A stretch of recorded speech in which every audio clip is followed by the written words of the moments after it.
So Rangeela తీసినప్పుడు అదొక రకమైన మూడ్లో ఉన్నారు. అంటే అంటే మన మైండ్ స్టేట్ ఆ వర్క్లో ఉంది కాబట్టి దానికి రిలేటెడ్ సబ్జెక్ట్స్ మీద ఆటోమేటిక్గా మీకు అటెన్షన్ ఎక్కువ ఉంటుంది. సో ఈ సినిమాలు తీసిన ప్రతి దాంట్లో కూడా అమ్మాయే కనిపిస్తుంది, అమ్మాయి డ్రెస్సింగ్ కనిపిస్తుంది, అమ్మాయిలో ఉన్నటువంటి ఆ బ్యూటీ అనేది కనిపిస్తుంది. ఇంకా ఇంతకు మించి బియాండ్ ఇంకా మీరు ఆలోచిస్తారని మేము ఎక్స్పెక్ట్ చేయొద్దు, అంతే కదా? అని ఇందాక చెప్పాను కదా నేను, అంతే. My primary thing are powerful men and sexy women, beautiful sexy women. You know దానికి రిలేటెడ్ మ్యూజిక్ ఉండొచ్చు, దానికి రిలేటెడ్ ఇంకా ఏదో ఒక కాంటెక్స్ట్ ఆఫ్ సమ్ షూటింగ్ ఒక సీన్ అలాగే, but all of them are again coming back to the same thing.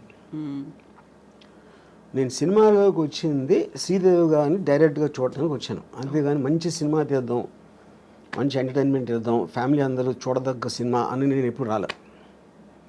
అలాంటి సినిమాలు ఏదైనా వచ్చి ఉంటే అది బై ప్రోడక్ట్గా వచ్చినాయి, కానీ అది నా మెయిన్ ఇష్యూ కాదు. ఫోకస్ కూడా పెట్టలేదు. నా యాక్చువల్ ఫస్ట్ ఇంటర్వ్యూలోనే నేను చెప్పాను, నాకు సినిమాల్లో నేను వచ్చింది Amitabh Bachchan's gun and Zeenat Aman's thighs అని చెప్పాను. నన్ను ఫస్ట్ సినిమాకి అట్రాక్ట్ చేసింది ఈ రెండు. సో ఇప్పుడు శ్రీదేవి, అందుకని నా బయోగ్రఫీ గన్స్ అండ్ థైస్ అని పెట్టిన పేరు. అవును. శ్రీదేవి మీద ఇష్టం, బోనీ కపూర్ ప్రొడ్యూస్ చేస్తారు, జాన్వీ కపూర్తో తీయమంటే తీస్తారా? ఎందుకు? నాకు Janhvi Kapoor I don't connect to her.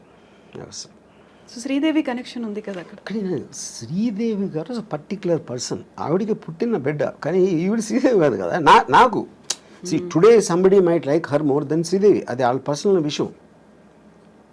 ఇప్పుడు నేను నా జనరేషన్లో నేను కాలేజ్ టైంలో ఉన్న నా మెంటల్ స్టేట్కి ఐ కనెక్టెడ్ శ్రీదేవి గారు. సో సేమ్ థింగ్ ఇప్పుడు అవ్వచ్చు. ఇప్పుడు నాకన్నా చాలా యంగ్ ఎవరు 20s 30s ఉన్నోళ్ళు దే మైట్ కనెక్ట్ జాన్వీ చాలా శ్రీదేవి గారు, కానీ చాలా ఎక్కువ చేయొచ్చు, అది వాళ్ళ ఇండివిజువల్. ఆ టైంలో కూడా somebody might like Jayaprada more, somebody might like somebody more, you know. అప్పుడు ఈచ్ ఇండివిజువల్కి వాళ్ళకున్న పర్సనల్ పర్స్పెక్టివ్ అనేది డిఫర్ అవుతుంది. సో శ్రీదేవి గారి మీద ఏదైనా బయోగ్రఫీ తీయాలి అంటే ఆలోచన? నో. శ్రీదేవి గురించి తీయాలంటే శ్రీదేవియే ఉండాలి అక్కడ, అంతే. పాయింట్ అది కూడా కాదు. అంటే ఇప్పుడు శ్రీదేవి గారి లైఫ్ హిస్టరీ అంటే నేను I want her to be a beautiful image in my mind. అలాగే ఉంది. బ్యూటిఫుల్ ఇమేజ్ అనేది నేను ఇష్టపడతాను, కానీ ఆవిడ వెనకాల కష్టాలు, అదేమైంది ఇదేమైంది ఏదో సూసైడ్ అంటే I don't want do that. I don't want get in to that space ఉంది. ఎందుకంటే ఒక పుట్టడానికి ప్రతి ఒక్కడికి ఒక అంటే అంటే ఇప్పుడు నా ఏజ్లో వెనక చూసుకుని ఏమేం చేశాను లైఫ్లో, ఏమనిపించాను అని ఒకసారి చూస్తే Sridevi garu is one of the big reason. అలాగే Jayasudha garu is very big reason. Bruce Lee was a big reason. Ayn Rand is a big reason. వీళ్ళందరి ఎగ్జిస్టెన్స్ వల్లనే నా లైఫ్కి ఫుల్ఫిల్మెంట్ వచ్చింది.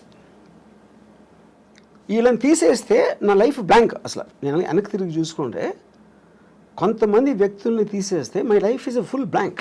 But so the people influence me. వాళ్ళు నాకు ఆనందం ఇచ్చారా, ఎక్సైట్మెంట్ ఇచ్చారా, మోటివేషన్ ఇచ్చారా, లేకపోతే ఒక పాత్వే చూపించారా, ఇవన్నీ కూడా వీళ్ళందరూ చేశారు. దాంట్లో she is a very important person. So ఇప్పుడు బ్యూటిఫుల్ ఉమెన్తో పాటుగా పవర్ఫుల్ మెన్ అన్నారు. పవర్ఫుల్ మెన్ అంటే ఎవరి మీద cinema? Powerful men Dawood Ibrahim అవ్వచ్చు, బాల్ ఠాక్రే అవ్వచ్చు. అమితాబ్ బచ్చన్ యాక్టర్, అమితాబ్ బచ్చన్ చేసిన క్యారెక్టర్ బాల్ ఠాక్రే సర్కార్ అవ్వచ్చు.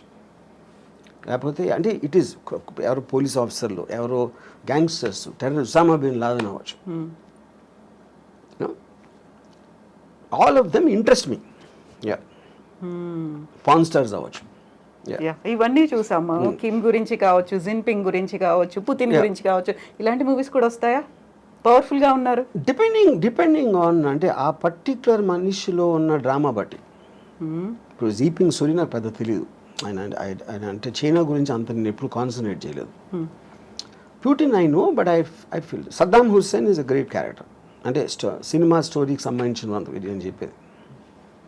యూనో అలాగా డిపెండ్స్. ఇప్పుడు ఐఎమ్ ఆల్సో ప్లానింగ్ ఒక film 9/11 World Trade Center attack ring leader Mohamed Atta అని, అతని మీద ఒక పిక్చర్ ప్లాన్ చేస్తున్నాను. సో పవర్ఫుల్ మెన్ అంటే ఇలాంటి వాళ్ళకి అనిపిస్తున్నారు. అంటే హూ మేడ్ ఇంపాక్ట్, అంటే వాళ్ళు ఒక వరల్డ్లో ఒక మార్పు తీసుకొచ్చారు. Whatever it may be, negative or positive, negative positive అనేది ఉండదు ఎప్పుడు. దట్స్ వెరీ బిగ్ మిత్ అది. వాళ్ళు they go against the NAM.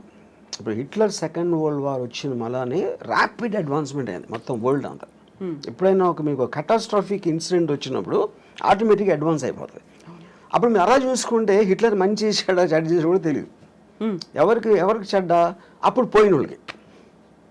Advancement మూలాన ఫర్దర్ జనరేషన్స్ విపరీతంగా దాంట్లో దే బెనిఫిటెడ్. యా. సో మీరు అనుకున్న నెక్స్ట్ పవర్ఫుల్ మెన్ అనేది ఎప్పుడు స్టార్ట్ అవుతుంది ఆ ప్రాజెక్ట్ అనేది? Very soon. Okay, after sorry తర్వాత.